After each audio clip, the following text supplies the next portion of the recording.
Welcome, everyone, to a very special episode of HR and Payroll 2.0. I'm Pete Tiliakis, and as always, I'm joined by the legendary Julie Fernandez. Welcome, Julie. Thanks, Pete. We're always trying new stuff, so Yeah. let's take a go. Yeah, so this is a special one. I don't know that we've only done one video episode, and that was with Jason Lee and the team at Jason. Salt Labs. That was awesome. We did that at HR Tech, but this one we're going to do very special. I thought we would give a tour of the Payroll Profession Confidence Index that is newly out. And yeah, just give everybody a look at what it says. That's right. And so instead of having a whole team of production specialists like we had with Jason, right, we're going to do our usual do it yourself. Let's see what Yep. happens. Here we But we go. just felt like, if you can't see the report as you go along, if that's an option for you to take a look, doing it all via audio is, could be a little tougher. So let's Yeah. bring it to life. So look, I'm really, really excited. If you've listened to the previous episode or all of my ranting across the internet for months about the Payroll Profession Confidence Index, I would tell you if you'd like to go back and listen to that episode, you can hear sort of the origin of this. But fundamentally, the Payroll Profession Confidence Index is a sentiment-based analysis dedicated to the payroll profession. It's all about understanding how the profession is feeling about the future, about technology, the way they're being treated by their organizations, how they're being invested in or not, what their biggest needs are, how the impact can be for the organization when payroll is invested in and championed and cared for. And so super excited and really appreciate everybody taking their time to give us this input. Yeah, thanks. You had So some really great response, Pete. yeah. Yeah, we did. We had over 700. I'm just popping up the table of contents here. We had over 700 folks take it. Now, I'll be honest. We had almost 4,000 touch it and come through to it, but not finish it or not start it. So we got to work on that. We've got to get everybody. I want every practitioner around the world. There's a hell of a lot more than 700 of you. There's more than 4,000 of you. So I want to get every payroll professional on the planet putting their input into this. And I'm working on something that is going to try to bring this to life permanently. So hopefully we'll get there and we'll have that. But yeah, 28 countries as well were represented, 5 continents. So really exciting. We had a great turnout from Australia, from Africa, nice turnout from Asia even. So very happy with what we had here. Yeah, thanks for Yeah. everybody who not only completed it but helped spread the word and Yeah. get the word out. Excited to kind of see it and then see how it's going to live on, right? Yeah, yeah, yeah, absolutely. And so, look, what I thought I'd do is just do a little tour today and just talk a little bit about what we saw. Maybe you could, I know you've got some questions, Julie. Maybe we could go through that a little bit and then, yeah, wrap it up and get ready to go off on this holiday weekend. All right, let's Yeah. call it a tour. All Let's go right. on. Let's be explorers All today. right. So look, we've got basically primarily these 5 sections, right? And really it's 3 sections. It's the sentiment based analysis, it's the operational health of the payrolls out there, and then of course what impact they're bringing and how you can draw that impact out. So you'll find each of these are available here, and then of course we've got an appendix that breaks down various different views of the smaller companies, right? Those below 1,000 employees, and then those above 1,000, based on compared to the norm or the averages. And then, of course, we did that for single country footprints and multi-country or multi-region and global footprints. So we really try to give you some slices and dices here. Before we dig into it, I just want to give you a little bit of background. So one of the things that we did with this was very carefully crafted. We worked with a number of professional researchers to get their opinions. We asked payroll practitioners and payroll leaders and professionals. We also asked some payroll executive types that are very high level to give their input.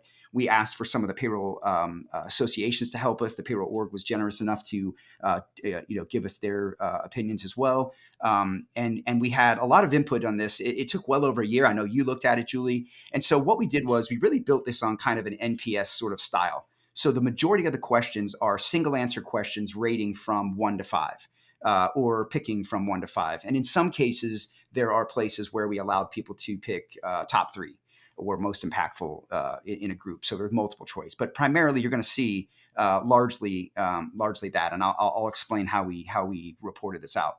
So again, you've got your sentiment, your operations, your impact, and of course the appendix is going to have all your extra details, as well as your demographics, which I'm actually going to skip to first, if that's okay, Julie. I'm going to go to I the think end. that's great. Yeah, I want to talk about the demographics, and then I thought we could come back to the sentiment because the exec summary really kind of summarizes the whole thing. If someone only has a few minutes to read 3 slides, that would be it. Mhm. But each one will break down, and it rolls up to that. So let's do that. Let's I'm just going to jump us. Let me switch over here. I want you to come over here to the demographics because this is one of the things that really stood out for me here. This is really concerning. What do you see here that makes gives you concern on this screen? We've long heard talk about the payroll and how folks are retiring and aging out of it, right? Yeah. And concern for the fact that there aren't enough new entrants into this field, and a worry about how exactly we're going to staff payroll and get payroll done. Yeah, look, I mean, we've got, I mean, close to what, an 80, I mean, 70 some percent there that is, or well over 70%, I should say, that is fundamentally above 10 years, right? I mean, 50% above 20. So we're going to lose a lot of people here in the coming years. And I think we've got to really prioritize getting folks earlier in their career to come into the payroll profession. So this is something that really, really stood out to me. I just want to show you real quick here to the respondents. Again, we had 28 countries represented. That is, I think that's impressive. I don't know what survey has reached that before in this space. Maybe there has, but I was very happy with that. I would have liked to have seen Europe show up a little bit better. We could have used a little bit more help in that area. But otherwise, we did really good. And thank you to Australia. They really turned out. They really, really turned out in this. So great job. Okay, so also we, like I said, we go on into areas of where we'll look at things like the size of the companies. We had a nice little swath there. Good bit of about half were single country. So we had about the other half, obviously, being multi-country, multi-region, and Yeah. global, of course. So good mix here. That's important. Folks always want to Yeah, know, and I think it's a slicing and dicing, right? Where yeah, you're able to, if you want to get a little bit of like me kind of yeah. insights, they're all there and all available. But these are the things that folks most want to cut Absolutely, the data by. absolutely. Yeah. So let's jump back. I want to come back to our sentiment analysis now. I want to go back to our sections here, and I want to kind of talk you through the pieces of this, right? So we've got the outlook of professionals, we've got the respect and perception, and then of course we've got how well executives are engaging them. So let's jump into this first one. So not so bad, right? I'd say there's a cautious optimism if I were to grade this. I think payroll professionals are largely excited and cautious, but also cautiously optimistic about the future. There's a lot of concerns for what AI is going to do. But one of the things that really stood out to me here was just the unwillingness by organizations to modernize or change.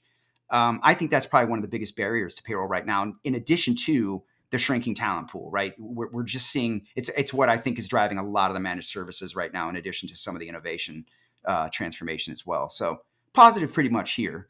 And of course, empowered by technology. I think most professionals feel that way, as you can see. But there is that sort of hesitation about what may be coming.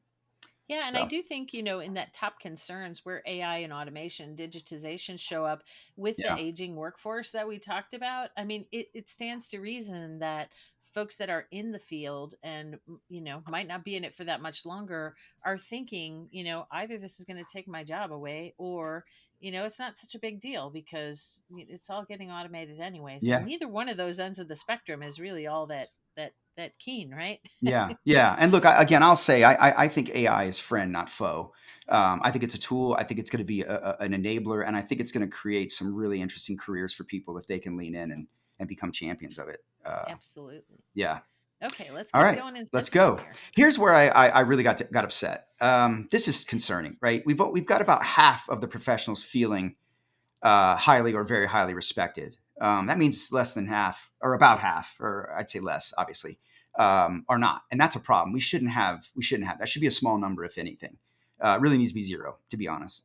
And then, of course, just the level of perception for payroll, right? And we gave some definitions to this and tried to see how people operations were being perceived. So you can see less than 50, or excuse me, less than 40% are seen as a center of expertise or an outlet of proactive engagement, which is concerning. We got a lot of work to do here. And you can see some of the quotes here from around the qualitative data that we collected and some of the things where people are saying, look, HR just doesn't know what the heck we Yeah. do.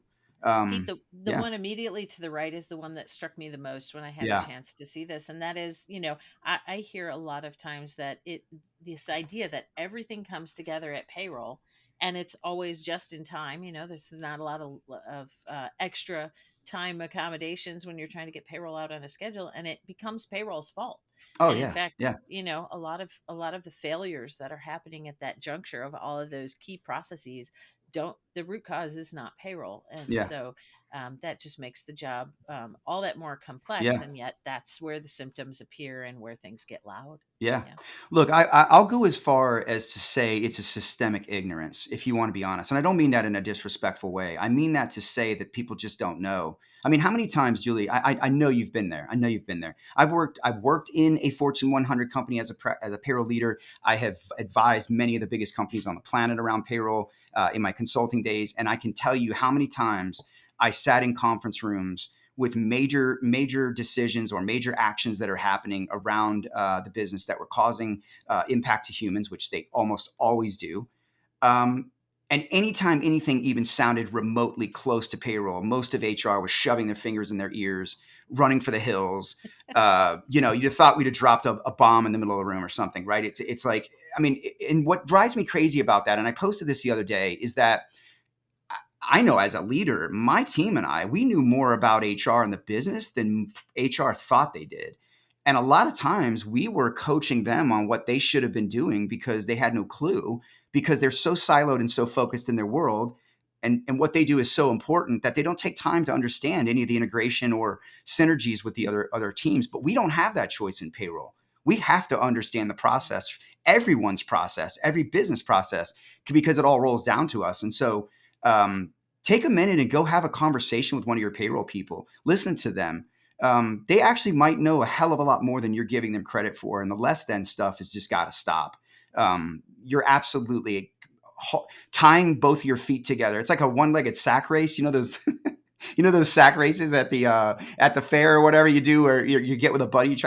That's what you're doing. Like take your leg out of the sack and sprint, and that's help getting payroll involved, right? And so yeah, have some respect and start understanding what they do, because there's definitely a problem with that. Yeah, and that gets more and more prolific. I think the larger the organization gets, where you have, discrete roles and handoffs, right? And things, one has to do a part and the other has to do another part. Payroll has a very Yeah. tangible, quantitative role, and that's how they understand the data. And HR has, a different role that's more people centric and people focused. And so it's different lenses. As you move down market, those are in the same person, Yeah. Oh often, yeah. more Yeah. more often than not. And so Yeah. yeah, so it shows up in different ways in different client organizations and to different degrees. But your survey certainly Yeah. showed that there are folks that are feeling that acutely, and it undoubtedly affects the way that the value that they feel they bring to the organization. And that's the Oh yeah. challenge. Yeah. Well, bouncing back to our exec summary here, I put this in there this year. I want to show you this. Right? Payroll is an iceberg, right? I gave a video on this. It's a hell of a lot more than what you're seeing above the waterline. That's what you see above the waterline, the employee experience, and mostly only if someone complains, paychecks that come out, and maybe the reports that you get or don't get for your organization. But here's what's really going on, and this is being polite. This is. I mean, we probably need 3 or 4 pages for this. Um, and focus down there on the bottom, right? It's pretty much, in addition to the mammoth task that they have, it's probably also any and everything that anybody doesn't want to do that sounds like payroll, because HR's got their fingers shoved in their ears. So yeah, wake up. There's a lot more going on below the iceberg, and you don't want to be the Titanic and sink because of payroll. All right, let's come back. Hey, they need to hear it. We need to hear it. Pete, Yeah, I have to temper your temper me, fingers in the temper me. ears visual, because Yeah. it's really not that bad all over, right? There are places where that's the Oh case, no. but Yeah, yeah, yeah, I'm yeah. like, you're giving me a But Julie, visual that's giving me the am I exaggerating chills. in your career? Am I exaggerating? You've sat in front of so many different executives in so many rooms for transformation. How many times have you seen it? It depends. I'll tell you, it Yeah. totally Depends on the depends. But culture of the org. Yeah. let's also think about, sometimes HR owns payroll, and they're all one True. team, and sometimes True. they don't. And so those different nuances True. make all the difference, right? In Oh in yeah. in that visual that you're painting. But just the less than stuff, right? Like that, there's a systemic less than problem. I mean, I would argue that with anybody. I feel it. I'm payroll famous, and I feel it. So, I felt it my entire career. I've seen it. I watch people struggle through it, and it's just unacceptable anymore. It really is unacceptable. Yeah, I think a lot of that stems from what the job came from, right? Yep. It came from a Yep. bookkeeper job, and Yeah. how the job has evolved over decades, and how it's so far from being a bookkeeper and a Oh, calculator yeah. puncher, that it's Oh, just a very different skill. It's a different job, and it's much more elevated, yeah. right? There's a Yeah. lot more required, and not all comp structures, not all organizations have kind of Yeah. evolved. Not all job descriptions have evolved. Oh, yeah. And I would argue there are a lot of organizations whose HR hasn't even evolved to even catch up to payroll, right? So, yeah. But look, go and listen to the episode we did with Kieran, right? I mean, in Australia, you can go to prison for payroll if Yeah. you do it wrong. It's actually driving a lot of people to sort of question whether they want to stay in payroll, right? If you've got an employer who won't invest, and now I'm responsible for what happens legally, I don't know if I want that responsibility, right? So, yeah, it's very concerning. But yeah, so this is one we did an episode on. Again, it's a shameless plug here, but we did talk about the invested leader versus a leader that's investing. And as you can see, that's not exactly where we need to be, right? We need to get that much, much higher. I'd love to see 2/3 or more, at least at this point. And so this means what we really asked here is how well adequately are your organizations and your executives investing in you? That would be monetary dollars to do what you need to do, or the resources to do what you need to do, versus how well are they invested? How much do they walk the talk in bringing you to the table, in championing you as a cultural norm, as a priority in their HR strategy? And this is again an area where I think we've got to see some change. And the impacts to this we're going to talk about later are material when you see what comes out of it. Yeah.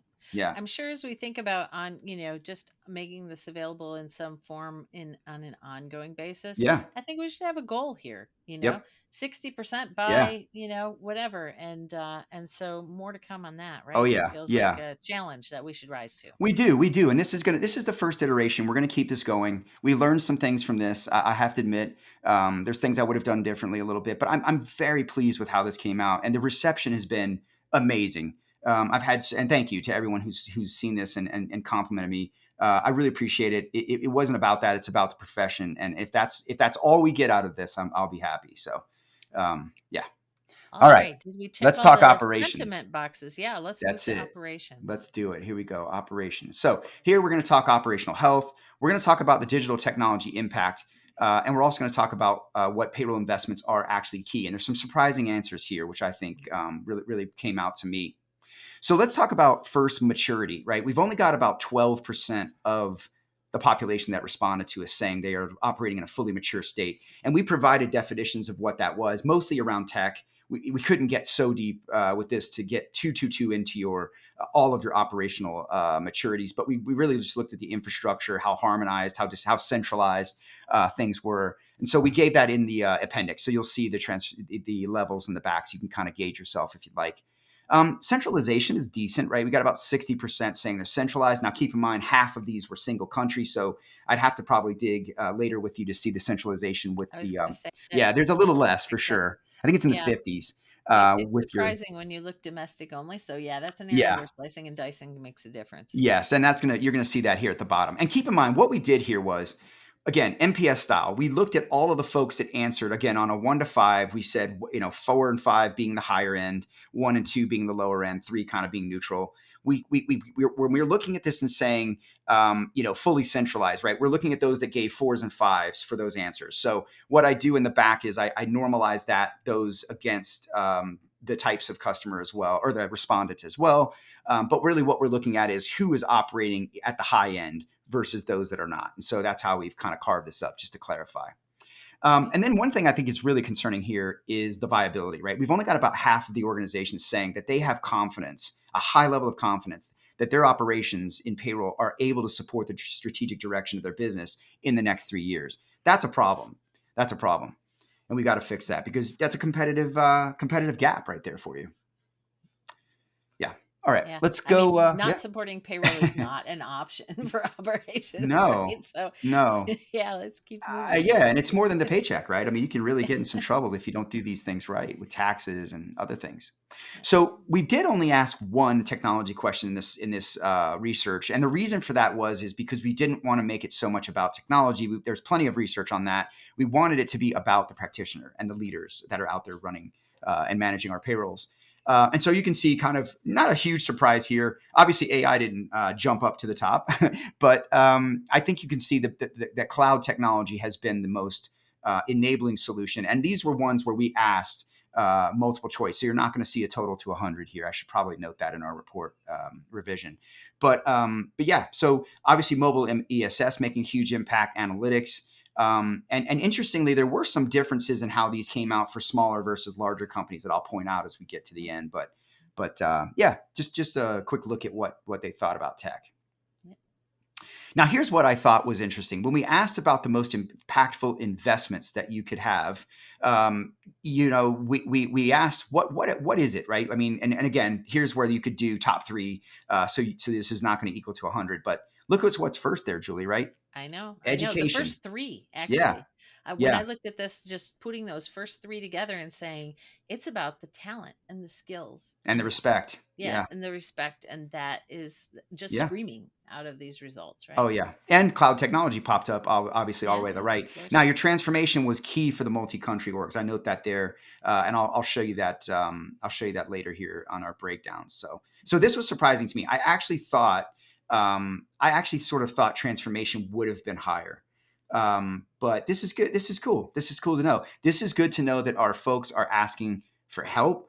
Um, and they're asking for it in an area that I think you should be investing in all of your parts of your company anyway, right? So, Yeah. Yeah. yeah. All right, let's talk impact. This is where some eye-opening stuff came around, and we asked about things like ROI and value realization, and we defined that for the survey takers. We asked about partnerships, how well these they partner with the other parts of the organization, and then how you could best champion payroll to get the most value out of them strategically. And so here's what we learned, right? We learned that only about a third of the operations are delivering that high level of strategy impacting value to their businesses. And about three-fourths, right, are not confident that the organizations are doing enough to actually draw it all out, draw that strategic impact out.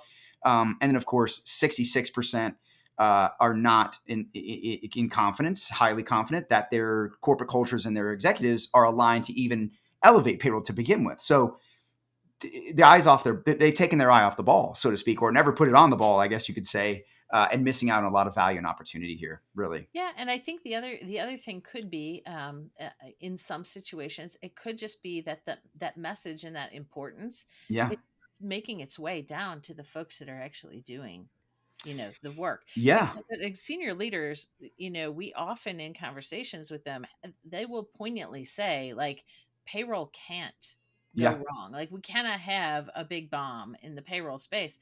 And so they recognize that, at least binarily, right? Like, it's a critical function. Yeah. And yet figuring out how that becomes maybe a more robust leadership guiding light, right? And Yeah. how that gets communicated into the ranks, into the payroll ranks. There's a disconnect there as well, for sure, for some Oh yeah. organizations. Yeah. Yeah. I would love to know. I wish we had enough space and time and effort to understand too if these organizations across all of these answers are what state of transformation they're in from a finance or HR perspective, because Yeah. I think that might be somewhat telling as to how payroll has sort of evolved or not maturity wise. But also, I'd be curious to know to have executives take this same survey, Yeah. and I'd love to be able to contrast and compare what the executives said to the people who took it, but that's almost nearly impossible. So Yeah, well, maybe someday. we can maybe we can toy around with figuring I out how to know. do it with select client, in Yeah. some client situations where, the framework's already here, results for comparison purposes are already here. Yeah. Like, let's dig into a couple of case studies, right? And see Yeah. how that all plays out. I am trying to figure out some benchmarking capabilities with this research. So yeah, we'll more on that to come. We'll find Yeah. that out. So okay, let's go with the next piece here. This is the really key slide. To me, this is the most important slide in this entire presentation or report. Look at what happens when your strength of partnerships are better, right? Look at the executive leaders. On a 1 to 5, we've got executive leadership the lowest in terms of strength of partnership with payroll. Now, that sounds like it might make sense, right? I mean, HR and finance being at the top. I'd like to see IT a little stronger, to tell you the truth. And I'm surprised legal wasn't stronger as well. And I think you could I actually want to go back and do some slicing and dicing on small, big, Yeah. multi-country, small country, or excuse me, single country in order to understand this. But clearly, what we can see here is that when payroll operations have closer and stronger executive relationships, they're 42% more likely to have that alignment that is prioritizing them. It's 50% more likely to be viewed as a COE or instead of versus the simple processor sort of connotation. And they're 26% more confident in their ability to enable strategic direction while delivering 3x the value and strategic impact and ROI back to their businesses. So it's there, right? It's championing payroll has material business outcomes and payroll outcomes, and those are incredibly important. So I'm hoping that we'll see this as an opportunity to get that three much higher up into the fours and fives for executive engagement.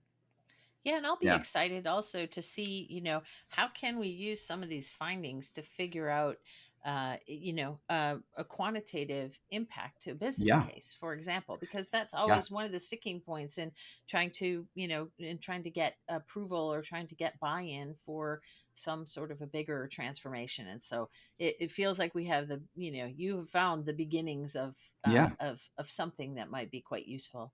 I hope so, and I want to dig down into some of these too. We're gonna shape this for next year and the next year, right? We're gonna continue to figure out what we need to dig into, and maybe there's some pulse surveys you and I could work on some of this, where we could Great. crack this apart. I think this would be a good one for us with your transformation slant. We oughta work together Yeah. on this one. Yeah, So for yeah, sure. get this number up. Okay, let's do one more here and talk about what is it. What are um, the best ways that leaders can invest, if you will, in prioritizing payroll and how they can champion payroll best for success. And look, far and away, it's bringing them proactively to the table. We call it a seat at the table. It's really just engaging them and getting them involved in strategic initiatives much faster.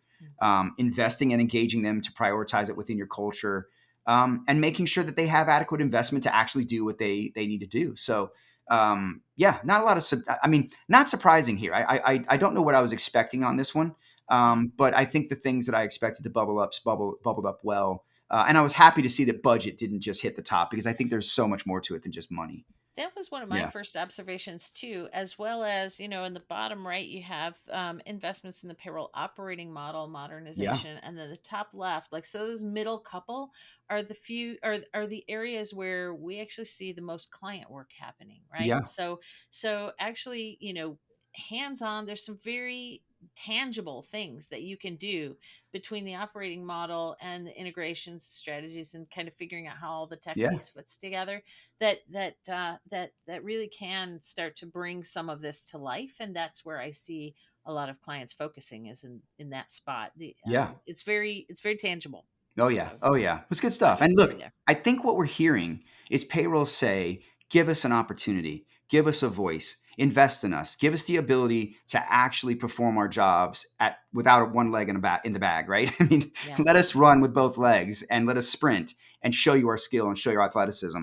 And that's all they want, right? They just want some engagement, they want some respect, and they want some inclusivity. And I think everyone's asking for that. I don't know why payroll isn't part of the priority in that, but that's it, right? And I think that I think you can actually you don't just have to spend money. You can actually just care, just prioritize them. You certainly do have to keep them modern. Certainly do have to invest in payroll, just as you do, anything else in the business. But I think a lot of it can be empathy and just understanding them and being able to try to help move obstacles for them to be the best they can be. Yeah. So. Great point. Cool. Okay. So look, I want to let me just give you a couple little show points here on the appendix so you can see, and then we'll bounce back to that executive summary. I want to show you what that looks like. So basically, like I said, you're going to have your maturity scale in here, your demographics, and then of course the breakdowns by type of business. So maturity scale is right here. We shared this when we gave the survey, so people had something to look at and bench themselves off of. And again, this is very tech focused. It's not all that you would need to be a mature operating model. You would definitely need to think about your processes. You'd have to think about your staffing, your governance model. There's so many things I know you, Julie, help people with. So this is really just a kind of a baseline to say how technically infrastructure sound are you And in that way. consolidation, right? Especially Yeah. when you're How beyond. harmonized. Yeah. Yeah. How Yeah. harmonized and centralized are you? Yeah. Yeah. And then of course we had the demographics, which we've already kind of shown you. But I'm going to show you this here for what we did for single country versus multi-country. You can see some of the differences here. What we did was we basically looked at, like I said, all the high end 4 and 5, the most confident folks versus those that are not, and gave you the percentages of those numbers. And so you're seeing your single country left, multi-country right, and your overall kind of average down the middle. And where you see gold in a number, that means it's 5 points higher than the average. Where you see red, it's 5 points lower than the average, at least. So Yeah. yeah, So you the can see. obvious one being centralization, right? So Yes. in a single Yeah. country model where it's locations that are centralizing, you'd expect that to be a lot higher. And when it's Yeah. a multi country model, it's not a slam dunk that all of those are coming together under the Yeah. I thought same it was operating. interesting. That's totally true. Totally true. Yeah. And I think it's interesting you see here that the perception is higher for multi-country practitioners and leaders. So that's interesting. Yeah. I mean, not a lot, but still a good pop there. And then, of course, viability over on the multi-country side. We got a lot of opportunity there to get folks mature and not Feeling just it that, but and feeling it. viable. Yeah. Viable. Yeah, exactly. So good. All right, let's go in here too. We also kind of broke down some of the top investments, most impactful tech, and then, of course, ways to champion. Again, transformation and change was maybe the only key thing different for the multi-country guys. And then, of course, we did the same thing here for small firms, large firms. And again, you can see really the glaring piece here is probably that viability. I think you've got some better viability on your smaller firms, obviously because they're dealing with so much less complexity and often less chaos. So I think it's also pretty interesting to see the outlook, in the yeah, larger firms is yep, significantly higher. And I, mhm, I believe that some of that has to do with resourcing and, probably some of the movement yeah. toward technology that has been helpful already. And, I think that's gotta play into that. Oh yeah, and what compliance criticality and other things are much more intense in a bigger company and much more sometimes public and ramified. So I would hope that our all of our companies are investing, but maybe what we're seeing is a little bit more investment by the bigger firms. Actually, not if you look at the transformation down below, a little less, but right on average, I guess. So, okay, here's where we Right. saw a few little differences. Your smaller firms actually quite keen on digital payments more so than others for most impactful digital tech. I think that's probably because on your smaller firms, you probably might have some of the franchises, some of the more frontline type businesses that may be dependent on keeping people and earned wage access might be the way they do that. Yeah, So sure, sure. yeah, and then of course integration with HR and broader HCM strategy.